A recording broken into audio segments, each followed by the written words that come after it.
100억 자산가에서 하루아침에 빚더미에 앉아 자식들의 멸시 속에 바닥에 떨어진 음식을 주워 먹는 치매 노인 김만석.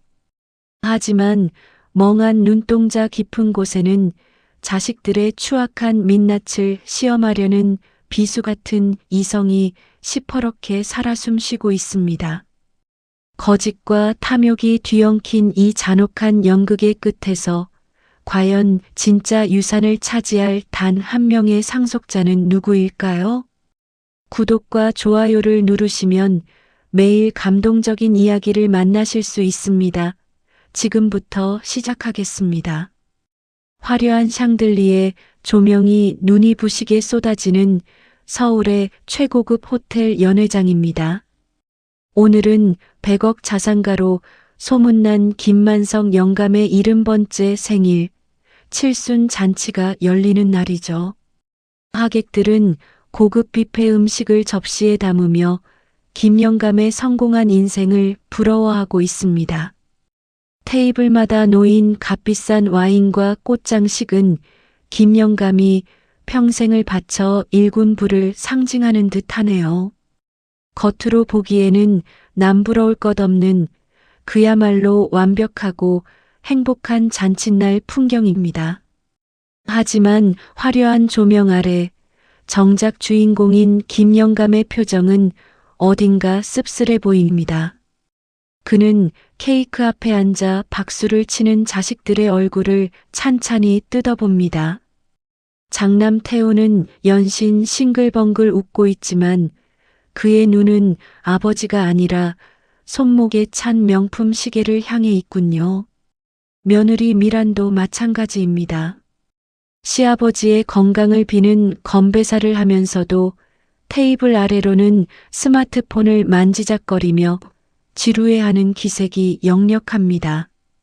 아버지, 이거 저희가 준비한 선물이에요. 요즘 제일 비싸다는 안마의자 결제해뒀습니다. 이제 편하게 쉬셔야죠. 장남이 내민 봉투를 받아든 김 영감의 손이 미세하게 떨립니다. 안마의자라니요. 지난달 허리 수술을 해서 눕기도 힘든 아버지에게 안마의자를 선물하다니 자식들은 아버지의 몸 상태가 어떤지조차 전혀 모르고 있는 겁니다. 그저 비싼 거면 최고인 줄 아는 그 얄팍한 효심의 김 영감은 가슴 한구석이 서늘해지는 것을 느낍니다. 잠시 후 잔치 비용을 계산할 시간이 되었습니다. 김 영감은 짐짓 모른 척하며 장남에게 카드를 내밀어 보라고 눈짓을 줍니다. 하지만 장남 태우는 계산대 앞에서 곤란한 표정을 짓더니 헐레벌떡 뛰어옵니다.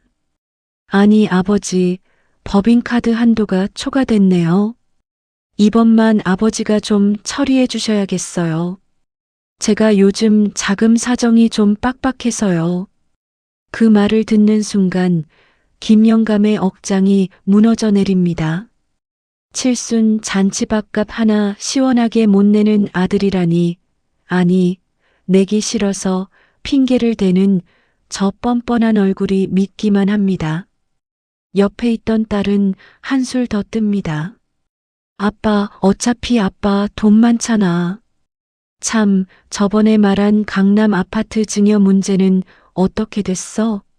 우리 애들 학군 때문에 이번에 꼭 이사 가야 한단 말이야.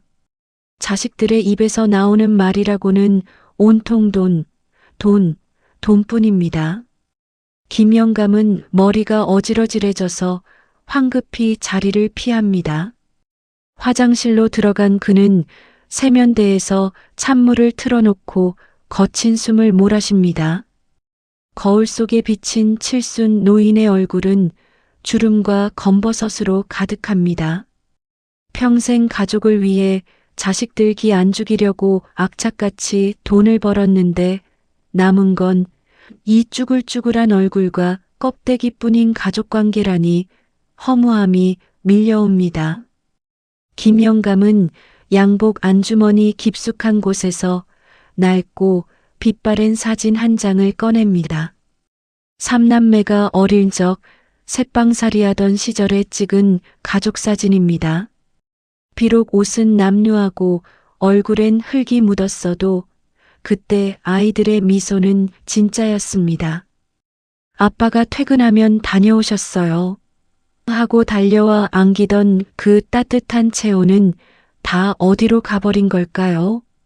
사진 속 아이들과 지금 밖에서 재산 이야기를 나누고 있는 중년의 남녀가 같은 사람이라는 게 도무지 믿기지가 않습니다. 화장실 밖에서는 웅성거리는 소리가 들립니다. 김영감은 문에 귀를 대봅니다. 야, 노인네 아직 정정하신 거 봐라. 상속받으려면 10년은 더 기다려야겠네. 답답하다 진짜. 오빠 그러니까 미리미리 좀 챙겨두라니까.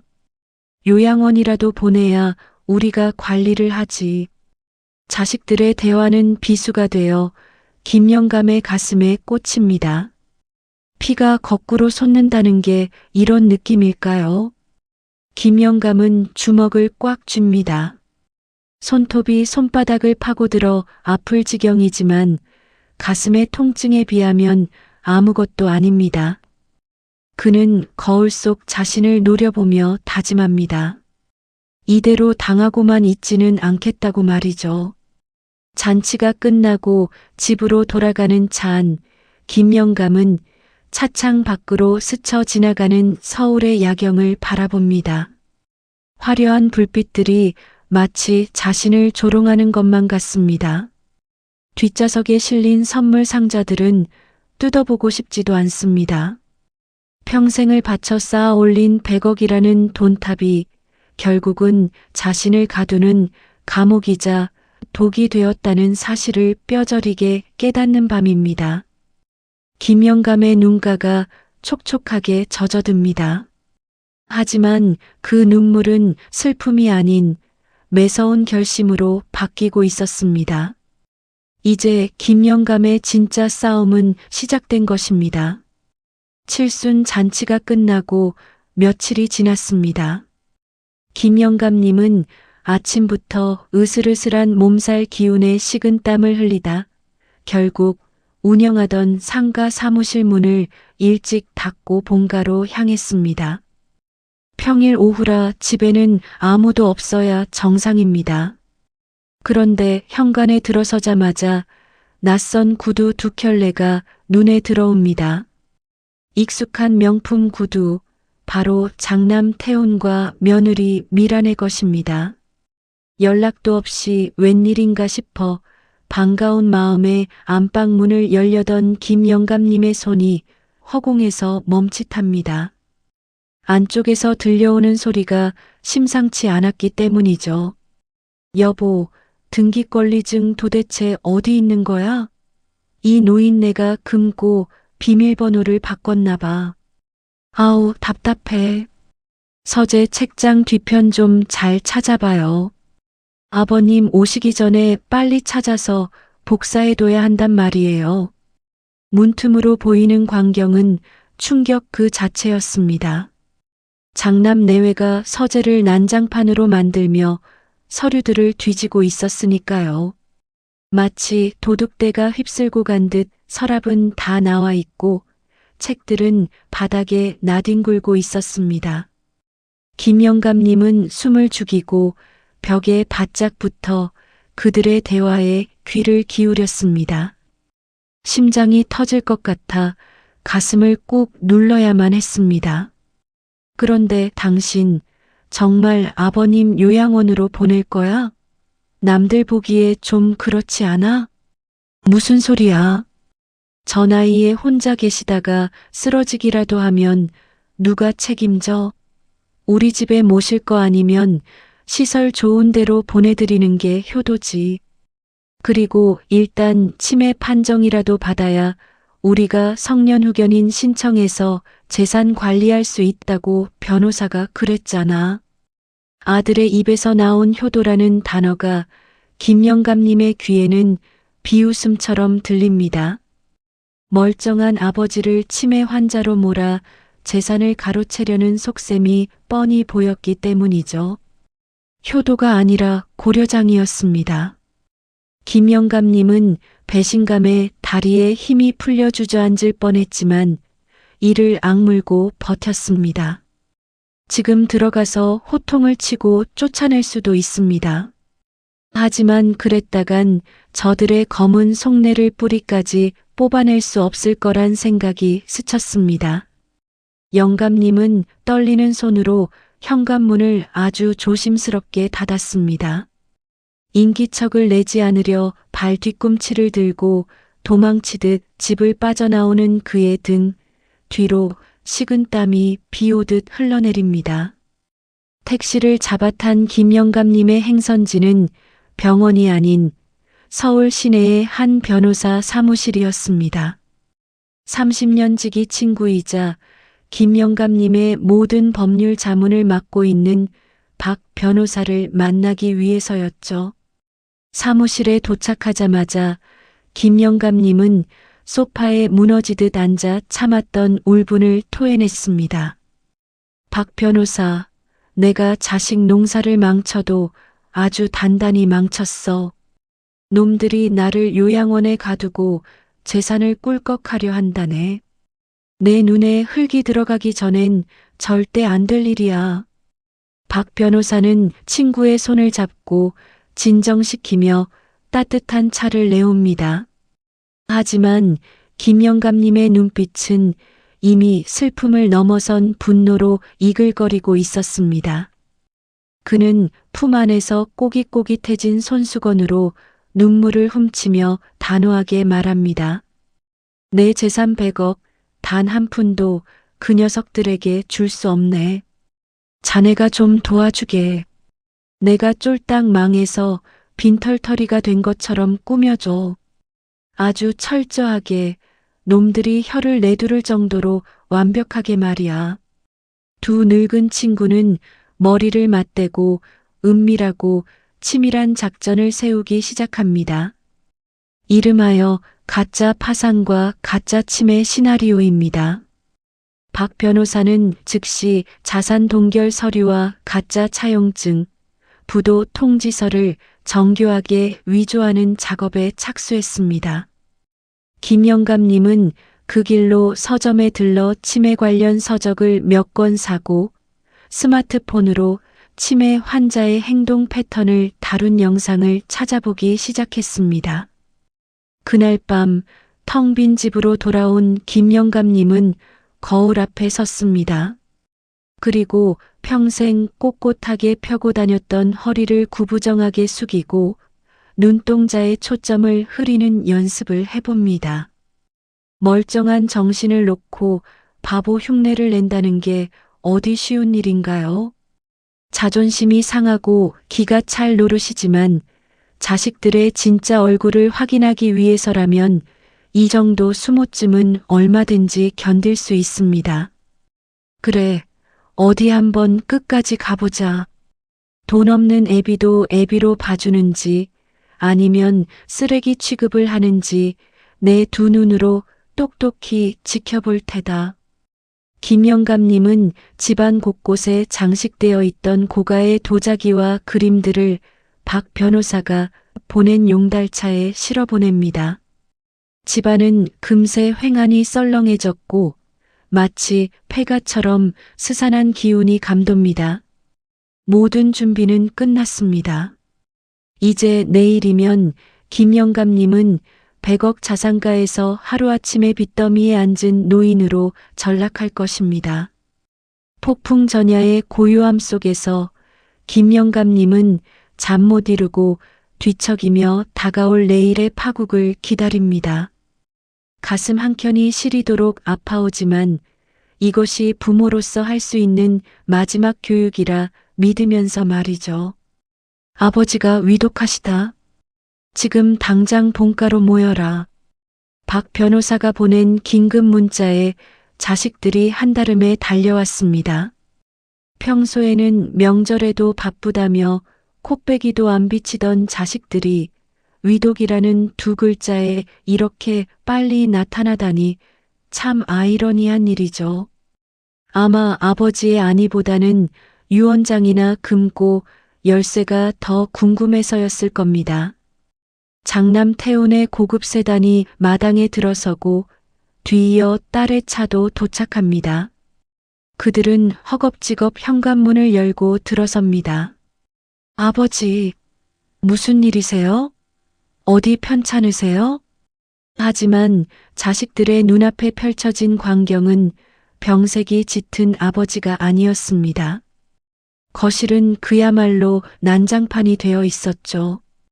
검은 양복을 입은 덩치 큰 사내들이 집안을 휘젓고 다니며 가구마다 빨간 압류 딱지를 붙이고 있었으니까요.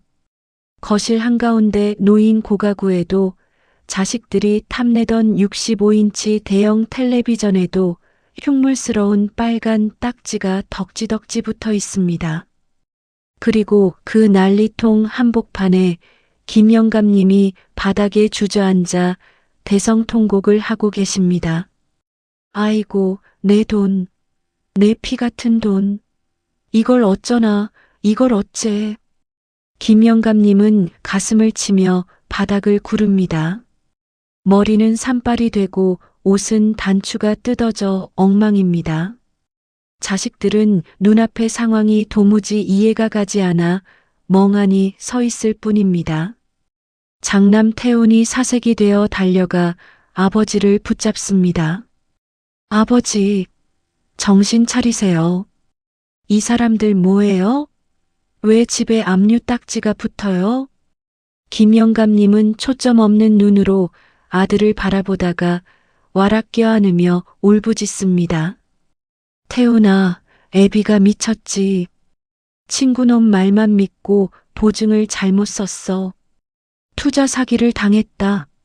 전 재산이 다 날아가고 사채 빚만 30억이 남았다는구나. 네. 뭐라고요? 30억이요? 장남은 감전이라도 된 듯 아버지를 밀쳐냅니다. 30억이라는 숫자에 며느리 미라는 입을 틀어막고 뒷걸음질 칩니다. 딸은 다리에 힘이 풀려 그 자리에 주저앉고 마네요. 이때 옆에 서 있던 박 변호사가 침통한 표정으로 위조된 채무 이행각서와 부도 통지서를 내밉니다. 자제분들, 마음의 준비를 하셔야겠습니다. 영감님께서 도장을 잘못 찍으시는 바람에 채권자들이 당장 집을 경매로 넘긴다고 합니다. 빚 상환이 안 되면 자식들 급여 압류까지 들어올 수 있는 아주 심각한 상황입니다. 박 변호사의 말은 결정타였습니다. 급여 압류라는 말에 자식들의 눈빛이 순식간에 변합니다. 조금 전까지만 해도 아버지를 걱정하는 척했던 표정은 온데간데 없고 공포와 혐오가 그 자리를 채웁니다. 빚쟁이 연기를 하는 연기자가 험상궂은 얼굴로 다가와 소리를 지릅니다. 어이, 자식들이 능력이 좋다며? 아버지가 싼 똥 자식들이 치워야지. 당장 돈 내놔. 거구의 남자가 으름장을 놓자 며느리 미라는 남편의 등 뒤로 숨으며 비명을 지릅니다. 장남 태우는 식은땀을 줄줄 흘리며 변명하기 바쁩니다. 아니, 저희는 모르는 일입니다. 아버지가 저지른 일을 왜 우리한테 그래요? 법대로 하세요, 법대로. 김영감님은 바닥에 엎드린 채 실눈을 뜨고 이 광경을 똑똑히 지켜봅니다. 평생 금지옥엽 키운 자식들이 아버지가 빚쟁이에게 위협당하는 순간에 보호해주기는커녕 법대로 하라며 선을 긋는 모습. 예상은 했지만 실제로 겪으니 가슴이 찢어지는 듯합니다. 태훈아, 얘들아, 나 좀 살려다오. 내가 이 나이에 길바닥에 나앉게 생겼어. 너희 집에 방 한 칸만 다오. 김영감님이 떨리는 손을 뻗어 딸의 바짓가랑이를 잡습니다. 하지만 딸은 마치 더러운 벌레라도 닿은 것처럼 기겁하며 발을 뺍니다. 아빠, 왜 이러셔, 진짜. 나 곧 이민 가는 거 몰라. 그리고 우리 집 좁아서 아빠 모실 방 없어. 거실은 아수라장이 되었습니다. 빚쟁이들의 고함과 김영감님의 통곡 소리, 그리고 자식들의 비명 소리가 뒤섞여 지옥도를 방불케 합니다. 김영감님은 이 혼란 속에서 뼈저린 진실을 마주합니다. 자식들이 사랑했던 건 아버지 김만석이 아니라 100억 자산가 김만석이었다는 사실을요. 돈이라는 껍데기가 벗겨지자마자 드러난 그들의 민낯은 너무나도 차갑고 비열했습니다. 자식들은 쑥덕거리더니 도망치듯 밖으로 나갑니다. 일단 나가서 얘기해. 여기 있다가 빚쟁이들한테 잡히면 끝장이야. 그들은 엎드려 우는 아버지를 일으켜 세우지도 않고 자기들끼리 현관문을 빠져나갑니다. 쾅 하고 문이 닫히는 소리가 거실에 크게 울립니다. 썰물처럼 사람들이 빠져나가고 난장판이 된 거실에는 김영감님과 박 변호사 그리고 연기자들만 남았습니다. 김영감님은 그제야 흐르던 눈물을 닦고 천천히 몸을 일으킵니다. 그의 눈빛은 더 이상 슬프지 않습니다. 차라리 잘 됐다는 듯 서늘하고 매서운 도끼가 서려 있을 뿐입니다. 잠시 후 밖으로 나갔던 자식들이 심각한 표정으로 다시 거실로 들어옵니다. 자기들끼리 무슨 모의를 했는지 눈빛들이 아주 차갑고 매섭습니다. 아마 빚더미에 앉은 아버지를 어떻게 처리할지, 누구에게 떠넘길지 한참을 다투다 들어왔겠지요. 그런데 거실 분위기가 조금 전과는 또 다릅니다. 구석에 웅크리고 앉아있던 김영감님의 눈빛이 묘하게 풀려 있습니다. 초점이 없는 멍한 눈으로 허공을 응시하더니 들어오는 자식들을 보고 해벌쭉 웃음을 터뜨립니다. 그 웃음이 어찌나 기괴하고 천진난만한지 보고 있는 사람의 등골이 오싹해질 정도입니다. 엄마 왔다. 엄마, 나 배고파. 밥 줘, 밥.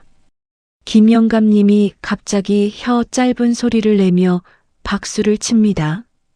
70이 넘은 노인이 5살 배기 어린아이 흉내를 내는 모습에 자식들은 그만 얼어붙고 맙니다. 장남 태우는 믿기지 않는다는 듯 입을 딱 벌리고 며느리 미라는 기겁을 하며 남편 뒤로 몸을 숨깁니다. 여보, 아버님 왜 저러셔? 충격받아서 어떻게 되신 거 아니야?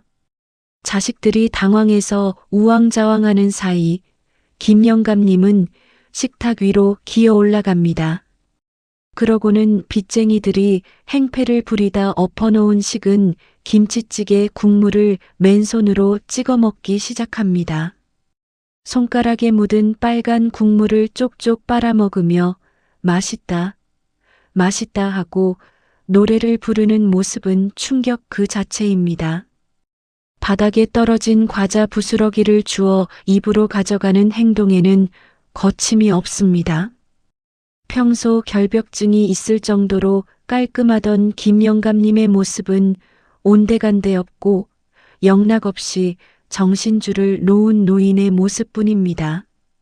아, 더러워. 아빠, 제발 좀 그만해. 딸이 비명을 지르며 코를 막습니다. 하지만 김영감님은 들은 채도 하지 않고 오히려 자식들 쪽으로 음식물이 잔뜩 묻은 손을 뻗으며 다가오려 합니다. 이거 줄까? 너도 먹을래? 장남 태우는 뒷걸음질 치며 인상을 찌푸립니다. 아버지의 상태를 걱정해서 다가와 살피거나 손을 잡아주는 자식은 단 한 명도 없습니다.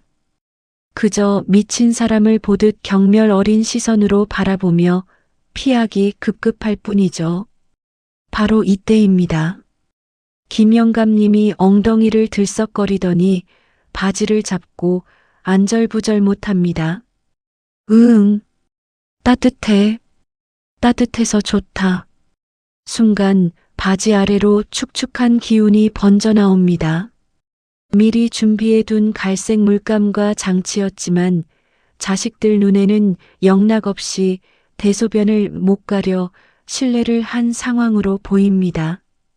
며느리 미라는 헛구역질을 하며 화장실로 뛰쳐들어가고 방 안가득 지독한 냄새가 진동하는 것만 같은 착각에 자식들은 일제히 창문을 엽니다. 세상에 똥오줌도 못 가려? 이건 완전히 끝난 거잖아. 오빠 어떡해? 빚도 문제지만 저 상태로 어떻게 모셔? 난 절대 못해, 알지? 장남과 딸은 아버지가 듣고 있다는 사실조차 잊은 채 대놓고 혐오감을 드러냅니다. 박 변호사가 슬그머니 다가와 거듭니다. 아무래도 빚 독촉에 대한 충격으로 급성 혈관성 치매가 온 것 같습니다. 이렇게 대소변도 못 가리시고 인지 능력이 떨어지면 정상적인 생활은 불가능하다고 봐야지요. 치매라는 확진 같은 한마디가 떨어지자 자식들의 눈빛이 달라집니다. 걱정이 아니라 안도감이 스쳐 지나가는 것을 김영감님은 놓치지 않습니다. 아버지가 제정신이 아니니 이제 빚 갚으라는 잔소리를 들을 필요도 없고 죄책감 없이 시설로 보낼 명분이 생겼다고 생각하는 걸까요? 김영감님은 멍하니 바닥을 내려다보고 앉아 있지만 귓가에 들리는 자식들의 대화는 비수가 되어 가슴을 후벼 팝니다. 야, 차라리 잘 됐어. 정신 온전하면 빚 갚으라고 우리만 복가됐을 텐데 절에 되셨으니 그냥 요양병원 싼데 알아보고 집 처분해서 디잔치나 하라고 하자. 그래, 성년후견인 빨리 신청해서 남은 거라도 건져야지. 어차피 사람 구실 못 하시잖아, 이제. 자식들은 스마트폰을 꺼내 그 자리에서 요양원을 검색하기 시작합니다. 저렴한 요양원, 중증 치매 입원 같은 검색어를 입력하는 손가락들이 분주합니다. 김영감님은 자신이 싼 것처럼 꾸민 오물 위에 주저앉아 자식들이 자신을 아버지가 아닌 처리해야 할 폐기물로 보고 있음을 확인하고 눈을 질끈 감는다. 눈앞이 흐려집니다. 연기 때문에 짓고 있는 바보 같은 표정 뒤로 김영감님의 속은 시커멓게 타들어갑니다. 기저귀를 찬 채 바닥을 기어다니는 이 수모보다 자식들의 차가운 말 한마디가 더 아프고 끔찍합니다. 김영감님은 바닥을 짚은 손에 꽉 힘을 줍니다. 여기서 무너지면 안 됩니다. 아직 봐야 할 것들이 남았습니다. 바닥까지 떨어진 이 상황에서 정말 자신을 잡아줄 손이 하나도 없는지 끝까지 확인해야만 합니다. 거실의 차가운 공기 속에 김영감님의 거친 숨소리만 외롭게 맴돌고 있습니다. 거실 한복판에 덩그러니 남겨진 김영감님의 하루는 처참하기 그지없습니다. 빚쟁이들의 빗발치는 독촉 전화에 질려버린 자식들은 아예 아버지의 연락을 차단해버렸습니다. 한때는 100억 자산가라며 뻔질나게 드나들던 그 문지방이 닳도록 찾아오던 발길은 돈이 없다는 소리가 떨어지기가 무섭게 썰물처럼 빠져나갔습니다. 넓은 평창동 저택에는 이제 적막과 한기만이 감돌고 있습니다. 김영감님은 연출을 위해 보일러조차 끄고 냉골이 된 방바닥에서 두꺼운 이불 하나를 뒤집어 쓴 채 덜덜 떨고 계십니다. 며칠째 제대로 된 식사도 못하고 컵라면 하나로 끼니를 때우며 혹시나 자식들이 올까 현관문을 바라보지만 문은 야속하게도 굳게 닫혀 열릴 줄을 모릅니다. 그러던 어느 날 도어록 번호 누르는 소리가 들립니다. 김영감님의 눈이 반짝입니다. 그래도 자식인데 밥이라도 챙겨주러 왔겠지 하는 일말의 기대감을 안고 현관을 바라봅니다. 들어온 사람은 장남 태훈입니다. 하지만 그의 손에는 따뜻한 도시락이 아닌 서류 가방 하나만 들려 있습니다. 태훈은 춥다고 웅크리고 있는 아버지는 거들떠보지도 않고 안방으로 직행해 장롱과 서랍을 뒤집니다. 아, 진짜 도장 어디다 둔 거야? 집이라도 빨리 팔아치워야 빚잔치를 하든가 말든가 하지. 장남은 혼잣말을 중얼거리며 집안을 난장판으로 만듭니다. 김영감님이 비틀거리며 다가가 아들의 소매를 잡습니다. 배가 고프다는 신용을 하며 손을 내밀어 봅니다. 하지만 태우는 귀찮다는 듯 아버지의 손을 거칠게 뿌리칩니다. 아, 저리 좀 가요. 노망난 거면 가만히나 있지. 왜 자꾸 걸리적거려요? 아버지 때문에 내 인생까지 망치게 생겼다고요. 아들의 힘에 밀려 김영감님은 바닥에 쿵 하고 엉덩방아를 찢습니다. 욱신거리는 통증보다 아들이 내뱉은 저주 같은 말 한마디가 가슴에 대못처럼 박힙니다. 아버지를 인생을 망치는 걸림돌 취급하는 아들. 김영감님은 바닥에 주저앉은 채 그동안 자식에게 쏟았던 모든 정성이 하수구에 버려지는 듯한 허망함을 느낍니다. 이제 더 이상의 미련은 없습니다. 김영감님은 품속에 숨겨둔 녹음기를 꽉 움켜쥐며 이 잔인한 순간을 기록합니다. 그때였습니다. 밖에서 요란한 트럭 소리가 들리더니 현관문이 부서져라 열립니다. 땀에 쩐 작업복 차림에 흙투성이 안전화를 신은 남자, 바로 막내 아들 태수입니다. 지방 공사판에서 일을 하다 소식을 듣고 한 걸음에 달려온 태수는 집안 꼴을 보고 그 자리에 얼어붙습니다. 여기저기 붙은 빨간 압류 딱지, 난장판이 된 가재도구, 그리고 구석에 쪼그려 앉아 떨고 있는 늙은 아버지. 아버지. 태수는 신발도 벗지 못한 채 뛰어들어와 아버지 앞에 무릎을 꿇습니다. 아버지의 야윈 얼굴과 냄새나는 옷을 확인한 태수의 눈에서 닭똥 같은 눈물이 뚝뚝 떨어집니다. 형 미쳤어? 아버지가 왜 이러고 계셔? 밥은? 보일러는 왜 끈 거야?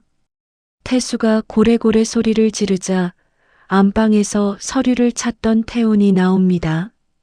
그는 동생을 보자마자 비릿한 웃음을 흘립니다. 어이쿠, 효자나셨네. 야, 상황 파악 안 돼? 아버지 빚이 50억이야. 우리도 살려면 어쩔 수 없어. 정 그렇게 안쓰러우면 내가 모시든가. 그 말에 태수는 이성을 잃고 형의 멱살을 잡습니다.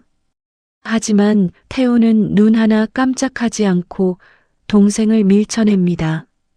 너 주제 파악 좀 해라. 신용불량자 주제에 누굴 모셔? 우린 이미 요양원 알아보고 있어. 제일 싼 데로 보내면 그만이야. 그 순간 태수의 주먹이 허공을 가르고 형의 얼굴에 꽂힙니다. 형제간에 고성이 오가고 몸싸움이 벌어집니다. 하지만 태수는 곧 주먹을 거두고 분노를 사기며 돌아섭니다. 형과 싸우는 시간조차 아깝다는 듯 그는 주저없이 아버지의 짐을 싸기 시작합니다. 낡은 가방에 아버지의 속옷과 내복을 챙겨 넣는 그의 손이 분노로 부들부들 떨립니다. 아버지, 가요. 저랑 가요. 제가 형들처럼 좋은 집은 없어도 아버지는 절대 안 버려요. 굶어도 같이 굶고 죽어도 같이 죽어요. 태수는 아버지를 등에 업습니다. 며칠 굶어 깃털처럼 가벼워진 아버지의 무게에 태수는 또 한 번 울컥 치솟는 슬픔을 삼킵니다. 김영감님은 막내의 넓은 등판에 얼굴을 묻습니다. 땀 냄새와 흙 냄새가 섞인 아들의 냄새가 그 어떤 최고급 향수보다 향기롭게 느껴집니다. 그래, 가자. 우리 막둥이랑 가자. 김영감님은 치매 연기 톤으로 중얼거렸지만 그 목소리에는 깊은 안도감이 섞여 있습니다. 형 태훈과 뒤늦게 도착한 누나는 막내의 등 뒤에 대고 소리칩니다. 그래, 내가 데려가는 거다. 나중에 힘들다고 우리한테 떠넘기지 마. 우린 이제 상관없는 거야. 자식들의 모진 고함을 뒤로하고 태수는 아버지를 자신의 낡은 트럭 조수석에 태웁니다. 덜덜거리는 트럭 엔진 소리가 마치 태수의 울음소리 같습니다. 차가 출발하자 김영감님은 사이드미러로 멀어지는 자신의 100억 저택을 바라봅니다. 화려했던 껍데기는 저 뒤에 남겨두고 이제 진짜 보석 같은 아들과 함께 새로운 곳으로 향합니다. 비록 그곳이 춥고 좁은 반지하 방일지라도 김영감님의 마음은 그 어느 때보다 따뜻하게 차오르고 있습니다. 덜컹거리는 트럭을 타고 도착한 곳은 서울 변두리의 허름한 다세대 주택, 그것도 햇빛 한 줌 제대로 들지 않는 반지하 단칸방이었습니다. 문을 열자마자 쾌쾌한 곰팡이 냄새가 코를 찌르고 벽지는 습기를 먹어 누렇게 들떠 있습니다. 화장실도 부엌도 변변치 않아 방 한 구석에 휴대용 가스버너가 놓여 있는 그야말로 한 사람이 눕기도 벅찬 좁은 공간이죠. 100억 대저택에 살던 김영감님에게는 감옥이나 다름없을 열악한 환경입니다. 하지만 이상하게도 김영감님은 이곳이 춥지 않습니다. 바로 막내 아들 태수의 뜨거운 온기 때문일 겁니다. 태수의 하루는 전쟁 같습니다. 새벽같이 나가 택배 상하차 일을 하고 밤에는 대리운전까지 뛰며 하루 20시간을 꼬박 일합니다. 아버지의 약값과 병원비 그리고 혹시라도 들이닥칠지 모를 빚쟁이들을 막아내기 위해서죠. 온몸이 땀과 먼지로 범벅이 되어 들어오면서도 태수는 아버지 앞에서는 언제나 해맑게 웃습니다. 아버지, 배고프시죠? 오늘 고기 반찬 사왔어요. 얼른 씻고 밥 먹어요. 태수는 지친 기색 하나 없이 아버지의 옷을 벗기고 따뜻한 물수건으로 구석구석 정성스럽게 몸을 닦아줍니다. 거친 공사판 일로 손바닥이 거북이 등껍질처럼 갈라져 까칠할 텐데도 아버지의 몸을 만지는 손길만은 솜털처럼 부드럽기 그지없습니다. 김영감님은 치매 노인 연기를 하느라 초점 없는 눈으로 허공을 보고 있지만 피부로 전해지는 아들의 지극한 정성에 속으로 뜨거운 눈물을 삼킵니다. 저녁 식상 머리에서도 태수의 효심은 눈물겹습니다. 좁은 밥상 위에는 고기 반찬이 한 접시 올라와 있지만 태수는 그 고기를 몽땅 아버지 숟가락 위에 올려줍니다. 아버지 많이 드세요. 저는 밖에서 맛있는 거 많이 먹고 왔어요. 거짓말입니다. 김영감님은 태수가 점심도 굶고 일했다는 걸 압니다. 태수는 김치 국물에 찬밥을 말아 후루룩 삼키면서도 아버지가 오물오물 씹는 모습만 봐도 배가 부른 듯 흐뭇하게 바라봅니다. 김영감님은 목이 메어 밥이 넘어가지 않지만 아들의 마음을 알기에 억지로 꾸역꾸역 밥알을 삼킵니다. 모두가 잠든 깊은 밤, 김영감님은 가슴을 치는 소리에 살며시 눈을 뜹니다. 태수가 잠든 아버지의 발을 주무르며 숨죽여 울고 있습니다. 아버지, 죄송해요. 제가 너무 못나서 형들처럼 번듯하게 모시지도 못하고 이런 냄새나는 방에 모셔서 정말 죄송해요. 조금만 더 기다려주세요. 제가 죽어라 이래서 꼭 따뜻한 집으로 모실게요. 태수의 눈물이 김영감님의 발등 위로 툭툭 떨어집니다. 김영감님은 이불 속에서 입술을 깨물며 오열을 참습니다. 못난 놈, 내가 진짜다. 내가 진짜 내 아들이다. 김영감님은 당장이라도 벌떡 일어나 아들을 껴안고 싶지만 마지막 계획을 위해 꾹 참습니다. 이제 확신이 섰습니다. 더 이상 시간을 끌 필요가 없습니다. 다음 날 김영감님은 태수가 일하러 간 사이 몰래 박 변호사에게 연락을 취합니다. 박 변호사, 이제 때가 됐네. 낚싯밥을 던지게. 아주 먹음직스러운 놈으로 말이야. 박 변호사는 즉시 장남 태훈과 딸에게 전화를 겁니다. 목소리에는 긴박함과 은밀함이 가득합니다. 큰아드님, 놀라운 소식이 있습니다. 영감님 명의로 숨겨진 차명 계좌와 시골 땅이 발견되었습니다. 확인된 것만 현금 50억에 땅값까지 합치면 꽤 큰 액수입니다. 채권자들에게 넘어가기 전에 빨리 조치를 취해야 할 것 같습니다. 전화를 받은 장남과 딸의 반응은 가히 폭발적이었습니다. 빚더미인 줄 알고 영까지 끊었던 그들이 숨겨진 유산이라는 말 한마디에 눈이 뒤집힌 것이죠. 변호사님, 제가 장남이니까 당연히 제가 관리해야죠. 지금 당장 갈게요. 무슨 소리예요? 저도 상속권 있어요. 오빠한테만 주면 소송할 거예요. 자식들은 서로 먼저 도착하겠다며 아우성을 칩니다. 박 변호사는 짐짓 엄숙한 목소리로 모든 자녀가 한자리에 모여야 법적 효력이 발생하니 내일 오후 2시까지 제 사무실로 오십시오라고 통보합니다.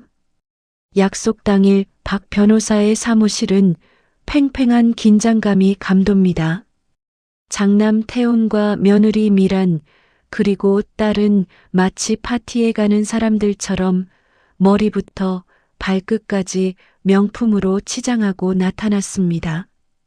그들의 얼굴에는 아버지를 만난다는 걱정보다는 공짜 돈이 생겼다는 탐욕스러운 기대감만이 가득합니다.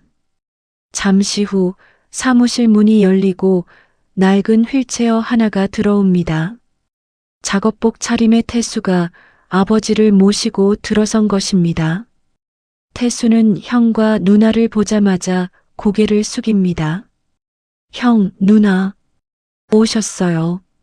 하지만 형제들은 태수를 벌레 보듯 합니다. 미라는 손수건으로 코를 막으며 노골적으로 불쾌한 티를 냅니다. 어우, 냄새. 씻기지도 않고 데려왔어? 빨리 도장이나 찍고 가라. 너 같은 신용불량자가 여기 낄 자리가 아니야. 태우는 동생의 어깨를 툭 치며 비아냥거립니다. 야, 너 빚 갚는다고 큰 소리 치더니 돈 냄새 맡고 쫓아왔냐? 꿈 깨라. 이 돈은 아버지 병원비랑 우리 위자료로 쓸 거니까. 태수는 주먹을 꽉 쥐지만 힘없이 휠체어에 앉아있는 아버지를 보며 참습니다. 그는 자신이 여기 왜 왔는지도 정확히 모릅니다. 그저 변호사님이 아버지를 위해 꼭 필요하다고 해서 왔을 뿐입니다. 태수는 형들의 모욕을 묵묵히 견디며 아버지의 휠체어를 테이블 상석에 맞춥니다. 탐욕에 눈이 먼 하이에나 같은 자식들과 그들 사이에서 고개를 떨구고 있는 막내 아들. 그리고 휠체어에 축 늘어져 아무것도 모르는 척 연기하고 있는 김영감. 모든 배우가 무대 위에 올랐습니다. 이제 김영감님이 준비한 반전의 막이 오를 시간입니다. 사무실의 공기가 무겁게 가라앉고 김영감님의 감겨있던 눈꺼풀이 서서히 떨리기 시작합니다. 박 변호사의 사무실은 순식간에 아수라장이 되었습니다. 장남 태훈과 딸은 서로 자신이 더 많은 유산을 가져가야 한다며 고성을 지르고 삿대질을 해댑니다.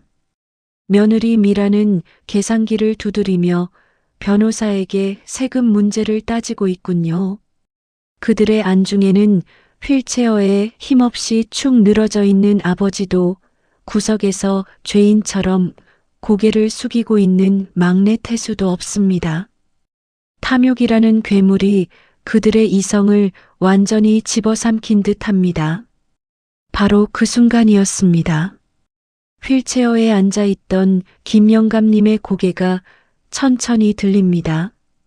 초점 없이 흐리멍덩하던 눈동자가 매섭게 빛나기 시작하더니 굽어있던 허리가 꼿꼿하게 펴집니다. 다들 조용히 하지 못해. 천둥 같은 호통 소리가 사무실을 쩌렁쩌렁 울립니다. 그 목소리에는 치매 노인의 어눌함이라고는 조금도 찾아볼 수 없습니다. 싸우던 자식들은 귀신이라도 본 듯 입을 딱 벌리고 얼어붙습니다. 태훈이 믿을 수 없다는 듯 눈을 비비며 묻습니다. 아, 아버지, 지금 말씀하신 거예요? 정신이 돌아오신 거예요? 김영감님은 대답 대신 휠체어에서 벌떡 일어납니다. 두 다리로 바닥을 단단히 딛고 선 그 위풍당당한 모습에 며느리는 비명을 지르며 주저앉습니다. 김영감님은 품속에서 최신형 스마트폰을 꺼내 테이블 위에 올려놓습니다. 그리고 재생 버튼을 누르자 익숙한 목소리들이 스피커를 통해 흘러나옵니다. 노인네 언제 죽나, 요양원에 처박아야지. 고려장 지내자, 냄새나서 못 살겠어. 재산관리인 지정해서 남은 거라도 건져야 해. 자식들의 얼굴이 하얗게 질리다 못해 흑빛으로 변해갑니다. 자신들이 뱉었던 패륜적인 말들이 증거가 되어 돌아오자 그들은 사시나무 떨듯 떨기 시작합니다. 김영감님은 박 변호사에게 눈짓을 보냅니다. 박 변호사가 리모컨을 누르자 사무실 벽면의 대형 스크린에 김영감님의 실제 자산 현황이 띄워집니다.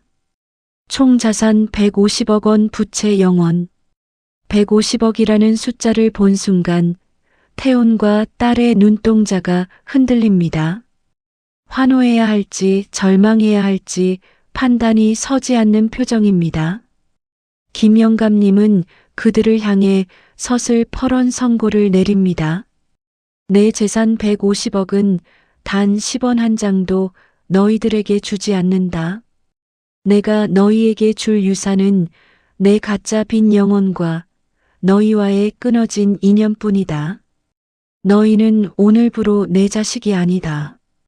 그제야 사태를 파악한 장남 태훈이 바닥을 기어와 아버지의 바짓가랑이를 잡고 옵니다. 아버지, 잘못했습니다. 다 연극이었어요? 저희는 정말 몰랐어요. 한 번만 용서해 주세요. 며느리와 딸도 바닥에 머리를 찌우며 살려달라고 빕니다. 하지만 김영감님은 더러운 오물을 털어내듯 그들의 손을 매몰차게 뿌리칩니다. 그러고는 멍하니 서 있는 막내 태수에게 다가갑니다. 태수는 아버지가 멀쩡하다는 사실에 놀라 입도 다물지 못하고 눈물만 흘리고 있습니다. 김영감님은 태수의 거친 손을 두 손으로 꼭 잡습니다. 태수야, 이 못난 애비를 용서해라. 너를 시험하려던 게 아니었다. 그저 내 마지막 믿음을 확인하고 싶었어. 가난하고 힘들어도 아비를 버리지 않은 건 너뿐이더구나. 이제 그 무거운 짐은 벗어버리자. 나와 함께 가자. 태수는 그 자리에 주저앉아 엉엉 소리 내어 옵니다. 150억이라는 돈 때문이 아니라 아버지가 건강하게 돌아왔다는 안도감, 그리고 자신의 진심을 알아주었다는 벅찬 감동 때문입니다. 김영감님은 우는 아들을 따뜻하게 안아주며 등을 토닥입니다. 사무실 안에는 뒤늦은 후회의 통곡 소리와 진정한 가족애가 흐르는 감동의 울음소리가 뒤섞여 묘한 대조를 이룹니다. 김영감님의 지시는 단호하고 신속했습니다. 그 자리에서 즉시 유언장 공증 절차가 진행되었습니다. 전 재산 150억 중 사회환원금 50억을 제외한 100억 전액을 막내 김태수에게 상속한다는 내용이었습니다. 옆에서 지켜보던 장남과 딸이 거품을 물고 반대하려 했지만 미리 대기하고 있던 건장한 경호원들이 그들을 짐짝처럼 끌어냈습니다. 이거 내가 장남이야. 내 돈 내놔. 아빠, 어떻게 나한테 이럴 수 있어? 나 딸이잖아. 건물 밖으로 쫓겨난 형제들은 서로 내 탓이라며 머리채를 잡고 싸우다 경찰까지 출동하는 추태를 보입니다. 결국 그들은 김영감님의 지원이 끊기자마자 사업 자금 압박에 시달리게 되었고 진짜 빚더미에 앉아 뿔뿔이 흩어지는 비참한 최후를 맞이하게 됩니다. 인과응보, 뿌린 대로 거둔다는 옛말이 하나도 틀린 게 없습니다. 사무실을 나온 김영감님은 태수를 데리고 가장 먼저 백화점으로 향합니다. 남루한 작업복을 벗기고 최고급 정장을 사서 입힙니다. 거울 앞에 선 태수는 어색해하지만 김영감님은 아들의 옷매무새를 직접 다듬어주며 흐뭇한 미소를 짓습니다. 이제야 인물이 나는구나. 내 아들이 이렇게 잘생겼는지 잊고 살았어. 두 사람은 고급 레스토랑에서 마주 앉아 따뜻한 스테이크를 먹습니다. 태수는 여전히 꿈만 같은지 포크를 쥔 손을 떱니다. 김영감님은 자신의 접시에 있는 고기를 썰어 태수의 접시에 올려줍니다. 반지하 방에서 태수가 그랬던 것처럼 말이죠. 많이 먹어라. 그동안 고생 많았다. 이제는 내가 너를 지켜주마. 며칠 후 태수의 낡은 트럭은 폐차되고 두 사람은 김영감님의 평창동 저택으로 돌아왔습니다. 썰렁했던 대저택에는 다시 온기가 돕니다. 태수는 아버지의 빚을 모두 갚는 것은 물론 평소 꿈꾸던 작은 식당을 차려 성실하게 운영하기 시작합니다. 벼락부자가 되었다고 흥청망청 쓰는 법이 없습니다. 동네 사람들은 그런 태수를 보며 역시 효자가 복을 받는다며 칭찬을 아끼지 않습니다. 화창한 봄날 오후 김영감님과 태수가 마당에서 강아지를 씻기고 있습니다. 물장난을 치며 어린아이처럼 환하게 웃는 두 사람의 모습 위로 따스한 햇살이 쏟아집니다. 김영감님은 이제 더 이상 돈을 지키기 위해 전전긍긍하는 고집불통 노인이 아닙니다. 진짜 소중한 것이 무엇인지 깨달은 세상에서 가장 행복한 아버지입니다. 태수가 아버지의 손을 잡고 산책길을 나섭니다. 두 사람의 맞잡은 손은 그 어떤 100억짜리 수표보다 단단하고 따뜻해 보입니다. 진짜 유산은 통장에 찍힌 숫자가 아니라 비바람이 몰아쳐도 서로를 놓지 않는 가족의 뜨거운 마음이라는 것을 보여주며 김영감님의 파란만장했던 연극은 완벽한 해피엔딩으로 막을 내립니다.